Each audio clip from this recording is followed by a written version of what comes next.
நம்ம நல்ல பட்டம் கொடுத்தீங்க, இசை வள்ளல். இல்ல அது சில சமயத்துல அந்த இமான் அப்படின்னு பேர் இருக்கையில இசை வள்ளல் இமான் அப்படின்னா நம்மளுக்கு ரொம்ப பளிச்சுன்னு இருக்கும் இல்லையா? அது மாதிரி இந்த படத்துல நிறைய அழகான ஹீரோயின்ஸ் நடிச்சுக்கிறாங்க. நானும் கூட இந்த படத்துக்கு ஷூட்டிங் போய் ஒரு கெத்தா போனேன். என்னன்னா, அஜித் விஜயோட ஹீரோயின் தாப்பா நம்மளுக்கு ஜோடியா நடிக்கிறாங்க. நம்ம இன்னும் யூத்து தான், யாருக்கும் அவங்களுக்கு ஜோடியா நடிக்கிறீங்கன்னு கீர்த்தனாங்க. விஜய் கூட அஜித் கூட எல்லாம் ஜோடியா நடிச்சவங்க இப்போ எனக்கு ஜோடியா நடிக்கிறாங்க. பட் அது அவங்களுக்கு சந்தோஷமா இருந்ததுன்னு தெரியல, அதையும் யோசிச்சுக்கணும் இல்லையா? பட் சந்தோஷமா இருந்தது அப்படின்னு சொல்றாங்க. ரொம்ப மகிழ்ச்சி.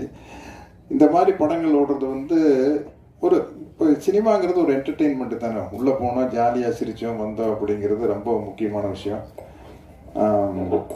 அதே மாதிரி இந்த படத்தில் அவ்வளோ இந்த ஷூட்டிங் ஸ்பாட் ரொம்ப கலகலப்பாக இருந்தது. யோகி பாபு சொன்ன மாதிரி கவுண்டமணி அண்ணன் கூட நடிக்கல சிரிச்சுக்கிட்டே இருப்போம்.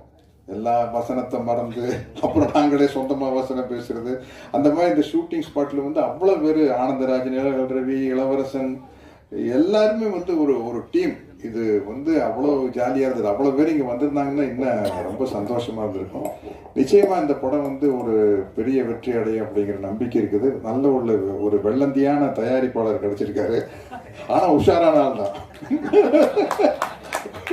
உஷாரான ஆள் தான்.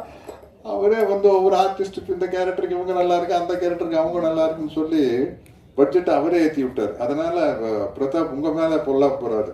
ஏன்னா இவ்வளவு பேரையும் வச்சுட்டு அவ்வளவு சிக்கனமா படம் எடுத்தாருங்க. சொன்ன டைம்ல டக்கு டக்குன்னு எடுத்து யார் யார் எப்படி அந்த டைரக்டருக்கு அந்த எடிட்டிங் நாலேஜ் இருந்துச்சுன்னா ரொம்ப முக்கியம். அதுதான் ஒரு படத்தை சீக்கிரமா டைரக்ட் பண்ணி முடிக்கிறதுக்கு அந்த எடிட்டிங் நாலேஜ் இருந்தால் இல்லைன்னா 5 நாளில் எடுக்கிற சீனை 10 நாள் எடுத்துக்கிட்டு இருப்போம். அது இல்லாமல் ரொம்ப சிக்கனமாக எடுத்து நல்லபடியாக முடிச்சிருக்காரு.